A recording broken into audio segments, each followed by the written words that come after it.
We're back here on the Believe in NFL Draft Prospects podcast. Joe DeLeone, Ryan Roberts. The NFL Combine is behind us.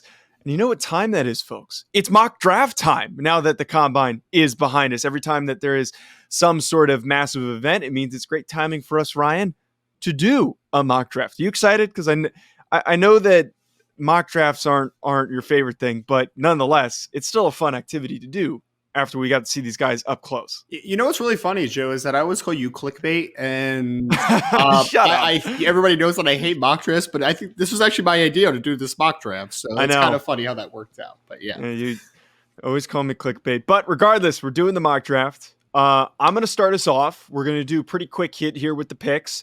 Unless there's like a crazy pick, I think we're going to mostly just keep short reactions to these. And folks, if you're watching the video, make sure you comment your thoughts. Let us know what you think. If you think we missed on a pick, comment it below. We want to know what you think. And no trades. Ryan, no trades. No trades. No trades. That is the thing that needs to be established here. We are not doing trades just for the sake of this is a collaborative mock draft. It would be really complicated to do trades if that were the case. Yeah. So, Ryan, I normally start. So let's throw a curveball here, and you be the one who starts. Are you serious right now, man? Yes, absolutely. You need to tell me that before we start. Sure. No. Oh, the man. Chicago Bears are on the clock, so who are we taking? Look, man, this is fully dependent on all the legality stuff works out, but I'm going to take Jalen Carter here for the Chicago Bears, right? Like, he is the rarest football player, I believe, in this draft from a size, explosiveness, pass rush upside, all that great stuff. He obviously has a lot to answer for, over the next month and a half as far as the legality side of things of the situation that happens, in January with the death of his teammates. So there's a lot that needs to be answered, but I'm assuming that everything, if it does turn out and it isn't the worst case scenario, Jalen Carter is an excellent football player, man. I think he's the best player in this draft potentially. Yeah, if we remove all that, this is a home run pick. Ryan, as we get to number 2 here for the Houston Texans, I believe that another team is going to have picked the first quarterback off the board. But Here's the thing that gets complicated. I do have, and this is legit information, that the Texans aren't the biggest fan of Bryce Young's size. And I've said that on this show before. I've said it on other shows before. So I'm a little wary of picking Bryce Young to the Texans here in this spot. With that being said, I think that C.J. Stroud showed us very, very strong passing skills at the NFL Combine. So I'm going to give him to the Houston Texans. And again, my reasoning here that they probably want somebody who more traditional size. They probably want to go with somebody who's a little bit safer. They're coming off of Davis Mills, who did not pan out. So they're going to probably want to go with somebody with a lower floor. And I think we can easily agree here, and we said this on the last show that we did, or one of the last shows that we did, that C.J. Stroud and Bryce Young have the lowest floors. So the bigger guy goes to the Houston Texans. That would be pretty funny if the Houston Texans opt for a guy that doesn't hit their size threshold when D'Amico Ryans was literally a short linebacker that didn't hit size thresholds. That would be really funny. Easy one, though, here, Joe. Easy one. Arizona Cardinals, one of their biggest needs is to continue to bolster their pass rush. I'm going to give them Will Anderson. Again, man, he had an argument to be the number 1 player in this class with Jalen Carter, and I also think Bijan Robinson's in that conversation. But Will's just such a clean prospect, man. Not going to be from everyone from a stand-up rusher perspective, but he is explosive. He is productive. He's a really good football player, Will Anderson. So without trades, Ryan, this mock draft is it's weird, admittedly, because I keep pulling the Shane Steichen being the head coach of the Colts as evidence on why they're either going to take Will Levis or Anthony Richardson, simply from the fact of who the heck was his quarterback this past year that he got to a Super Bowl. It was Jalen Hurts, who was a fantastic athlete, a guy that he was that he utilized as a runner, as a facet of the offense, and in an effective, protected manner that he wasn't getting hurt. So I think that this might be Anthony Richardson, but considering that Bryce Young is still on the board, we know that there has been a lot of reshuffling for the Indianapolis Colts at quarterback. And again, I think that the teams that have been burned by quarterbacks as of late are going to be a little more cautious in their decision-making. So let's go Bryce Young for the Indianapolis Colts. Drafting the best quarterback in the draft at pick 4 is always a good strategy there. Joseph, number 5, Seattle Seahawks. This one's tough, man, because I want to give him a defensive lineman, right? Like that's really where I want to Give go him here. Anthony Richardson. Why would I do that? Gino had a good season Cause for them, problems. Man. Oh, yeah, causing problems. Sure. But in reality, I think the Seattle Seahawks would probably take Tyree Wilson from Texas Tech. But I'm making the pick here, Joe, and I'm going Miles Murphy because I still think that we're overthinking Miles Murphy, defensive end, out of the University of Clemson, 6'5", 265, 275. I think he was 272 at the combine. Kid's just an explosive freak, man. We're overthinking him a ton. He is a really talented football player. And I think he fits kind of the mold of what Seattle typically likes in their pass rushes as far as the length and physicality perspective. So Miles Murphy, Clemson. Great pick. Did not test, but I don't think he really needed to. We know that this guy is a freak. For some reason, hasn't been getting a lot of love lately, which is weird. So here's where I'm going to complicate things. Oh, no. No, actually, do I want to do it? Oh man, Ryan, I'm so tempted to do it. Put Anthony Richardson with Jared Goff to create chaos, man. That would be the funniest pairing of all time at the time. Okay, here are my thoughts. Is that Jared Goff was great last year, and that what he did was enough for them to keep and retain him and keep him around for a couple of seasons. But I think for that reasoning, he is a perfect bridge quarterback. I believe that for their second pick, if somebody's on the board, it would be worth considering. But here they've got 2 picks. Do they use one of them on a quarterback? You know what? I'm not going to screw things up. I'm going to give them a defensive back. I'm going to give them Devon Witherspoon. I'm adding a really good DB into the mix, and their secondary is bolstered. You know, I love Devin Witherspoon, man. Really talented player. Is it Devin or Devon Witherspoon? I feel like the O is. I think Devon. It's Dev. I think it's Devin. I could be wrong though. I could be wrong about that. Okay. Easy pick here though, Joe. It's got to be a quarterback, man. And for a second, I thought I was going to take Will Levis because nobody was left. But Anthony Richardson is still on the board, man. Pick 7 to the LA Raiders. Ooh. Las Vegas Raiders, excuse me. They've been in LA since like the 80s. My apologies. But Anthony Richardson, face of a franchise, the face they need moving forward. Not a perfect fit for what Josh McDaniels wants to do, but take a rare athlete and figure it out later, man. Anthony Richardson. Look, I don't get those, and it seems like it's mostly those that cover the Falcons, and actually a lot of Falcons fans too, want to ride with Desmond Ridder. And I keep saying this, Desmond Ritter's not that good. I don't understand why there's this commitment to Desmond Ridder.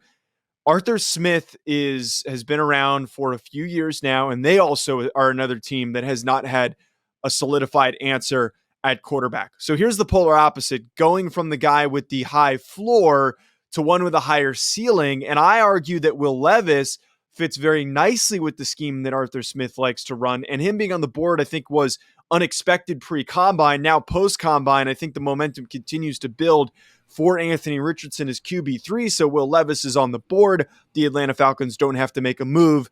They get a quarterback. They are set.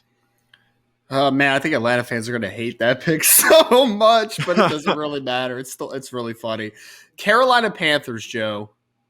Ugh, gosh. So tough, man. It really is tough. This is a tricky pick because they did just miss out on Will Levis. They missed out on all of the quarterbacks. Is this an offensive lineman maybe? Their offensive line played decent last year, though, which is the issue, right? Like, that's kind of the issue I'm wrestling with here is that they actually played pretty well in the offensive line. Defensive line-wise, they have Brian Burns. They have Derek Brown. Linebacker-wise, I know Shaq Thompson's still there. Who's their corner opposite JC? Do they have somebody opposite JC that's any good? Didn't they get oh my God, who was the kid that I thought Dante Jackson was their guy last year. Am I wrong? Well, who was the Jaguars corner that CJ Henderson? He stinks. It doesn't matter. So maybe we want to go corner? Yeah. Let's go corner here, Joe. I'm going to go since Devin Witherspoon, who's my top corner in the class, is off the board. I'm going to go Christian Gonzalez from Oregon, the former Colorado transfer. Man, I think it really showed it all at the combine, man, as far as the height, weight, speed, explosiveness, and ability to change direction. It's all there. I still think he's a little rough around the edges, but if you develop him on the other side of J.C. Horn, it's a lot of length, man. It's a lot of talent as far as from an explosiveness perspective. So Christian Gonzalez. So I think that there's 2 directions that the Philadelphia Eagles could go in this spot. I want to give them Bijan Robinson, but I still I really don't think that a running back is going to go in the top 10. I think as wishfully as we think, and it's one of those circumstances where we talk about on the show where we're not a general manager, we're not making the pick, so therefore we'd be more willing to take the risk of taking a running back early. I think as we've kind of seen, NFL teams have been a little more careful about doing that. For the Philadelphia Eagles, though, we do have some defensive linemen on the board. I love what Brian Brzee did at the Combine. I believe Brandon Graham is a free agent right now. Yes. The interior of their Fletcher Cox. Yes. Yep. The interior of their defensive line is aging. So for them to get a big body like Brian Brzee, I don't think they have really that much of an edge issue. Like I'd take a Lucas Van Ness, but I think that they have a bigger issue inside. So I'm going to go with Brian Brzee here at pick number 10. Javon Hargrave is also a free agent for them, yes. So we'll see if he is re-signed. So that's that pick has to be a defensive tackle, right? With all that writing on the wall.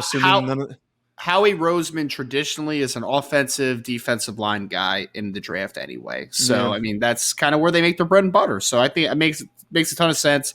Joe, this one's a slam dunk for me, though, with the Tennessee Titans at pick 11. Their longtime left tackle, Taylor Lewan, was just cut. So they do not have a left tackle right now. Ooh. So the question is, do I want to go with Peter Skoronski? Do I want to play with Paris Johnson? I've talked glowingly about Peter Skoronski. I think he's an offensive tackle at the next level.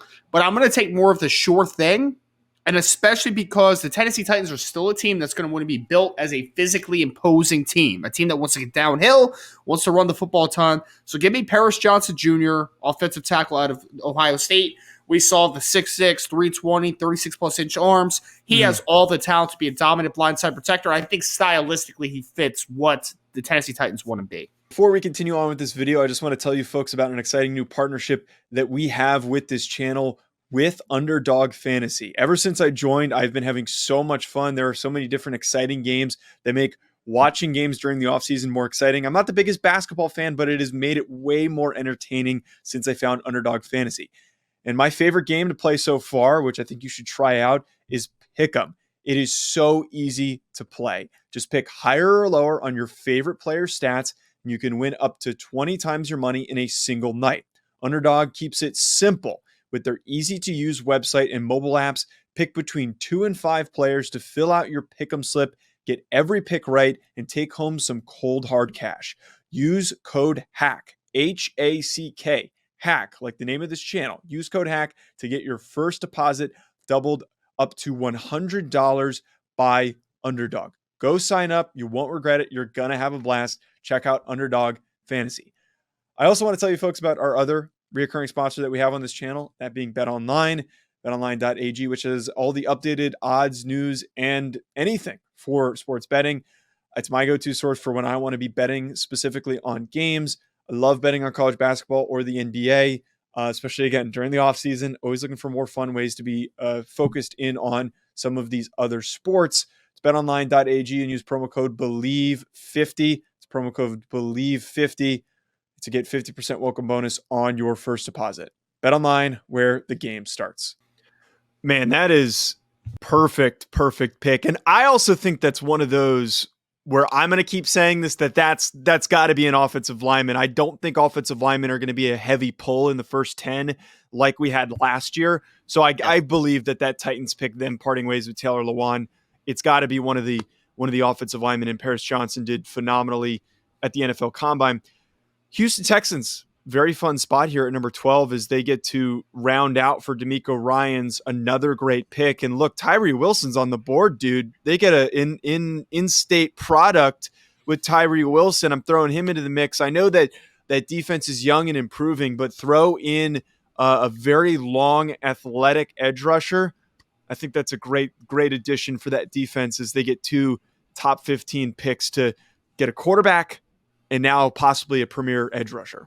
You gave them C.J. Stroud, right? So you got C.J. Stroud and Tyree Wilson? I did give them C.J. Stroud. Got it. I was just making sure I had my bearings on there. New York Jets, Joe, they need a quarterback, but obviously there's no quarterback in this spot. Derek Carr. Well, that's we've heard Aaron Rodgers, we've heard Derek Carr. Like, there's a lot of names that are going to be thrown out there. I feel like they're going to find their quarterback that's going to be on the market, but not in the draft market anyway.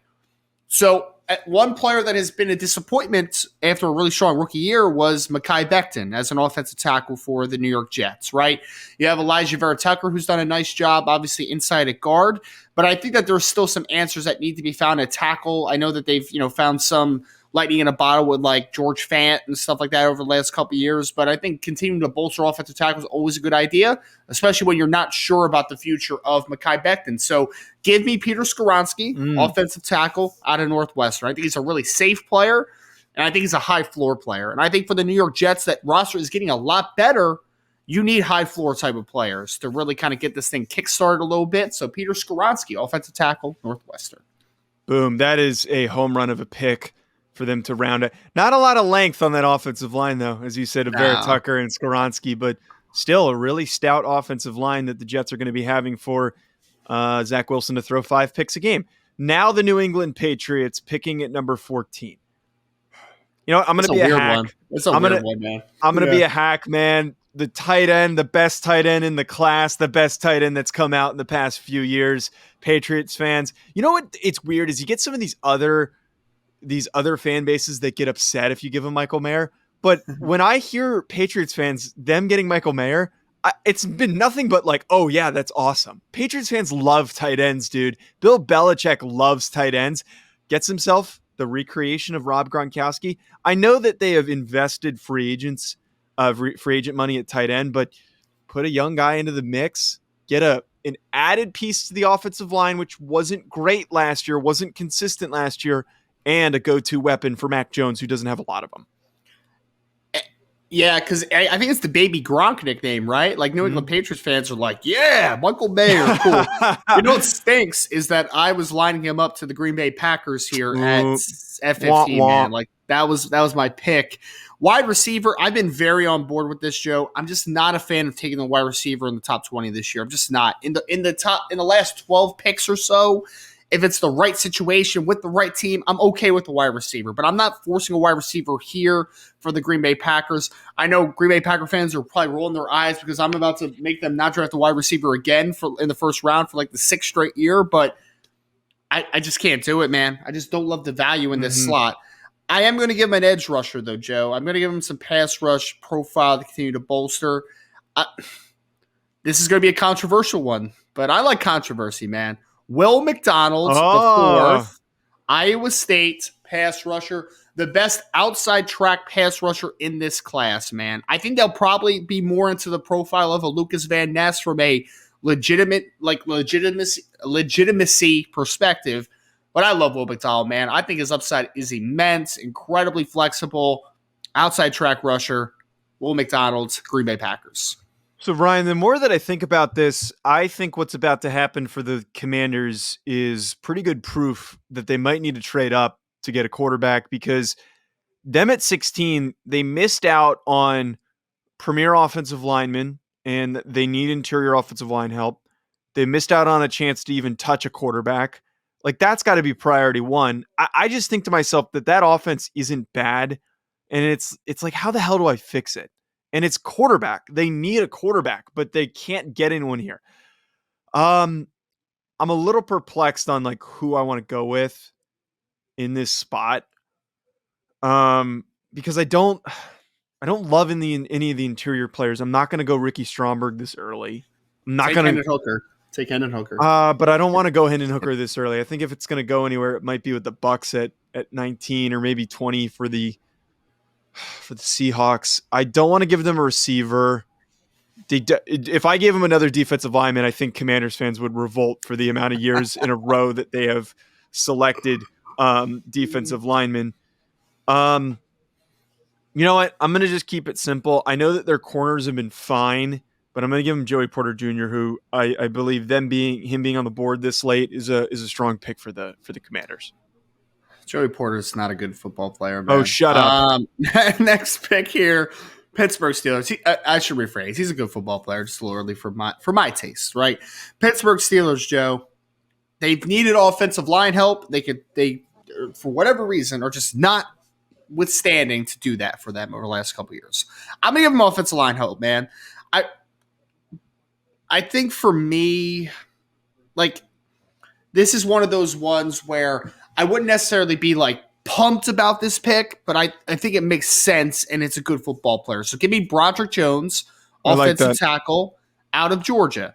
He's a physically imposing football player, plays with a great base. I think he can do some stuff inside out for you as well. Like he can play some guard in a pinch. He obviously is an offensive tackle for Georgia the last couple of years. And the Steelers need upgrades on the offensive line pretty much everywhere. So take a good offensive lineman that might have a little bit of alignment versatility. Broderick Jones, Georgia. Yeah, that one's another one who I think has got to be an offensive lineman. And if it's Broderick Jones or Darnell Wright, I think either of those picks, like I can talk myself into. For the Detroit Lions picking at 18, man, I know that Amon-Ra St. Brown has been fantastic. I know that DJ Chark showed some positive signs. I know that they also got Jameson Williams, but I'm going to talk myself into a wide receiver. I think I'm going to do it. And because I don't want to take Dalton Kincaid that early, I'm going to go with Quentin Johnston here at 18, first wide receiver off the board. Lions fans are going to hate that, Joe. Oh, I don't care. Hate it, I don't They're care. Hate it. They get mad like, about everything. They get mad about everything. Their team stinks, and they get mad about everything. We had the 31st ranked defense in the NFL. How are you not taking defense? I got him a corner.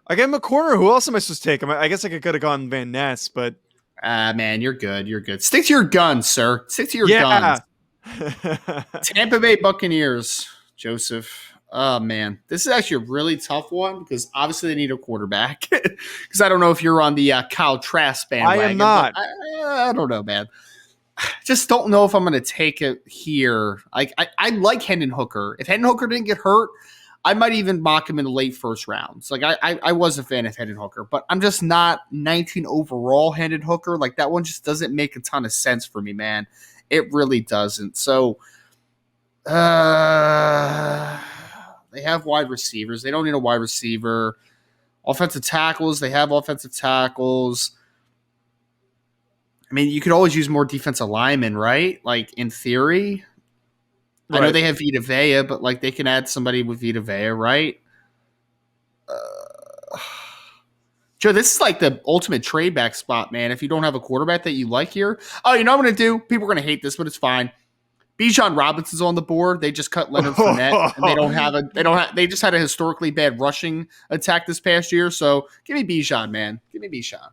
And if Kyle Trask is your quarterback, you're gonna have to rely on the run a little bit. So honestly, that's one of those picks where like I think that's very possible, but it's gonna be one of those like, oh my god, why would you take a running back when you have so many other issues? That's a trade back scenario. Yeah, but like. We're not doing trades, so is what it is. Yeah, the Bucks are, I feel like, have notoriously not been very, very good at drafting. So we've got the Seattle Seahawks back up. I'm going to keep this one simple. Jackson Smith and Jig was here, and I would like to bolster their receiving core, assuming that Geno Smith is going to be the starting quarterback still next year. Might as well get him some added weapons so that the offense moves a little bit more efficiently. Interesting. Yeah, and they took, obviously, Myles Murphy with their first pick. So you got pass rusher and pass catcher back-to-back there. Los Angeles Chargers, Joe. Los Angeles Chargers. This one's going to be a little bit of a weird one for some people, and it's fine. You know, I dig with weird a little bit. They are rumored to be a cut candidate of Khalil Mack this offseason, and Joey Bosa has been banged up the last couple of years and hasn't been incredibly healthy. So I'm going to give him a guy that I think plays a little bit similar-ish to a Nick Bosa. Give me Lucas Van Ness, edge out of Iowa, who is an incredible athlete and a kid that is just starting to really get his profile working off the edge. But I think inside-outside versatility, teams always need more pass rush. Give me Lucas Van Ness. That's so crazy that Van Ness ended up falling that far, but I think that's part of not having trades that impacted that. Baltimore Ravens up here at 22. I mean, the man played his hand by giving up the fact that they're not very happy with the receiver situation. But, oh man, how many years in a row have they been drafting receivers that just haven't panned out? Let's add a deep threat to the mold. Let's add Zay Flowers to the mix. Since Hollywood Brown has been gone, They haven't had a consistent deep threat, and I think that Zay Flowers, you're absolutely getting that, assuming that Lamar Jackson is returning as the quarterback for the Baltimore Ravens. Very interesting, Joseph. Very interesting. I don't hate it, man. In a vacuum, I think some people will think it's a little early, but we'll see what works here. I just think Addison doesn't make sense in that spot because they already have Rashad Bateman, who's Yep. a little bit more of a tactile route running type guy. So two of those guys doesn't make sense in the room for me. Ooh, tactile. I love it, man. I love it. Minnesota Vikings is who we have up now. I was actually going to look at their roster for a second. So, yeah, let's do this, man. Let's do this. So, Joe, their safety group right now is Harrison Smith is getting up there in years. He's nearing the end. Good football player, though, still, but he's nearing the end. Cameron Bynum is not a very good safety. He's not. So, give me Brian Branch, who's a safety nickel out of Alabama. Still on the board, man, which is crazy for me. He's a top 10 player in this class for me overall. I love Brian Branch. So give me the versatility that he has on the back end. I think that Minnesota still needs some answers, obviously, in the secondary. Their nickel was Chandon Sullivan, who's a very replaceable nickel. They have one safety that's old in the tooth, and they have another that is not very good football player in Cameron Bynum. So I think he fills a couple roles in the back end for the Minnesota Vikings. I'm actually pretty stunned that Trenton Simpson fell this far. I see the need for interior offensive line help and just offensive line help in general for the Jaguars. I'm going to go with Darnell Wright out of Tennessee. You said it on the show that he's got the demeanor to play inside. I think that he's a right tackle. So at the very least, you can do a little bit of reshuffling. And maybe you do bump him inside if you think that's best. But I think that when you've got a really good season with Trevor Lawrence, you need to continue to build the offensive line, make that the primary focus with all the money that you spent at wide receiver last offseason, and try to bolster that group.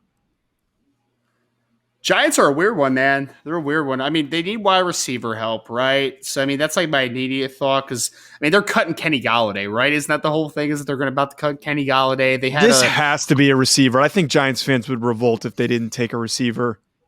Fine. Well, I'm going to take the wide receiver that I like, and I'm sure some people probably won't like as much, but that's fine. Joshua Downs, wide receiver, North Carolina is my pick. I think he's a easy slot projection. I also think that he can play outside, and he's explosive. He's physical at the catch point.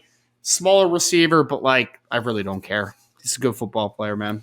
Brian, this is the only pick I'm going to give you pushback on. They just drafted Wan'Dale Robinson. I don't know. Josh can play outside, though. I like Josh Downs, but I don't know. I think you don't like Jordan Addison as much as I do. I think I would rather. Jordan Addison's as small as Josh Downs and not as athletic. Man, what are we doing? Jordan Addison's more productive, though. No, he's not. Yes, he is. Says who?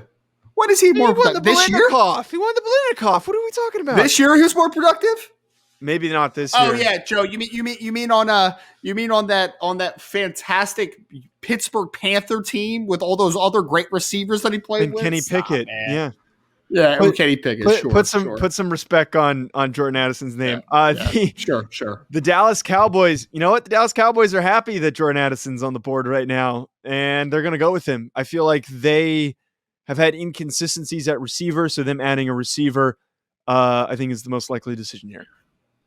I just threw up in my mouth a little bit. Man. Such a good. Bad pick. This is the such a bad pick. By the way, this is the one guy that I think you and I are on such different wavelengths. I think this is the only guy. Ran 4.5 flat. No, he ran a 4.49. 3 pounds. He ran a 4.49.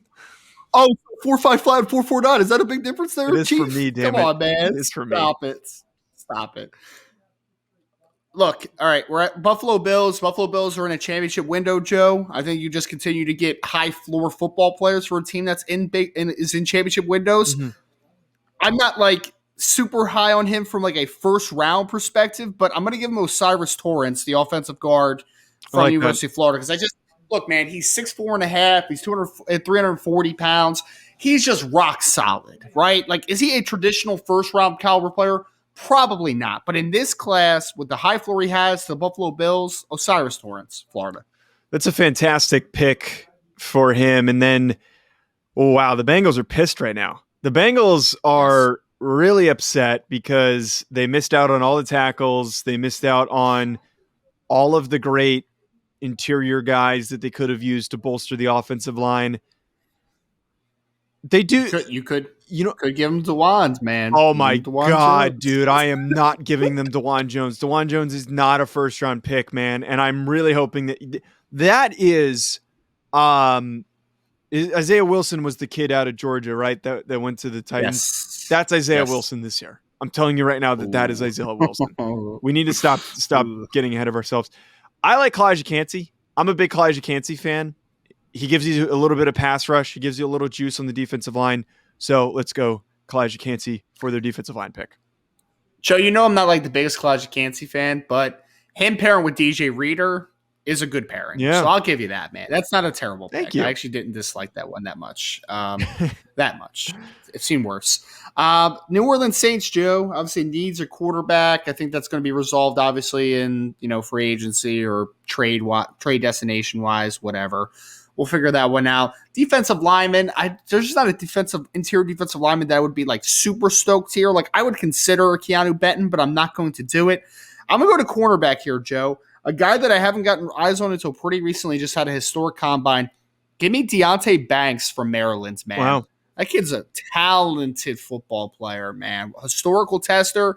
I was told before the combine he had great film. I just started diving in this morning. I'm only about a game in, but the kid has a lot of tools to work with. So give me Deonte Banks. So I think if the Eagles don't go running back early, that then sets them up for this last pick to go with the running back. By the way, really weird that Trenton Simpson hasn't gotten picked, but I believe if Miles Sanders does not come back in free agency, which I don't think they should be incentivized to pay him, knowing the history of running backs, and it's not like he's the most dynamic, explosive running back or one of the most dynamic, explosive running backs in the NFL. He's a good back, but to pay him to watch him slowly decline like we just saw with Zeke and we've seen with every other running back, let's start fresh. Let's add a dude to the group. Jahmyr Gibbs, Kenneth Gainwell, that is going to be a fantastic 1-2 punch for that Eagles running back room. Very interesting. Very interesting. I would love it. I'm not sure if Eagles fans would love a running back in the first round, but, whatever. I really like the pick, though. I like the pick personally. Kansas City Chiefs, Joe. This is an interesting pick because my immediate thought was pass catcher. Wide receiver was my immediate thought. It was. There's not a wide receiver here that I would take in the first round. Mm-hmm. Just isn't. I mean, I would consider Jalen Hyatt just because it's the Kansas City Chiefs, right? Just because he's playing with Patrick Mahomes, but I'm not going to do it. I'm going to go a little off the radar here, I think, man. A little off the cuff here. Give me Darnell Washington, tight end. Oh, you didn't even go Dalton Kincaid. Wow. Nah, man, I'm not a big Dalton Kincaid guy. I can get there with the Darnell Washington stuff because he has such a high floor as a blocker. I'm imagining 2023, Darnell Washington, Travis Kelce in 12 personnel groupings, right, with 2 tight ends. And then eventually he is the guy that is groomed to be the tight end of the future down the line. So Darnell Washington to pair with the Super Bowl champions and to pair with Travis Kelce. I like that. And I honestly think to make the assumption, or not to make the assumption, but I would argue Dalton Kincaid doesn't make sense because you're getting 2 guys that do the same thing. Very similar. Yeah. I'd rather, if I'm getting a second tight end to add to the mix, it's going to be somebody who does something different and you're getting some really good blocking. So, and I would argue that after his combine, he probably might be a little bit of a riser, Darnell Washington, after what he did. So I am a fan of that pick. Ryan, that's a great note to wrap us up on. At Joe DeLeone, at Rise and Draft. Let us know in the comments what you think. We'll be back.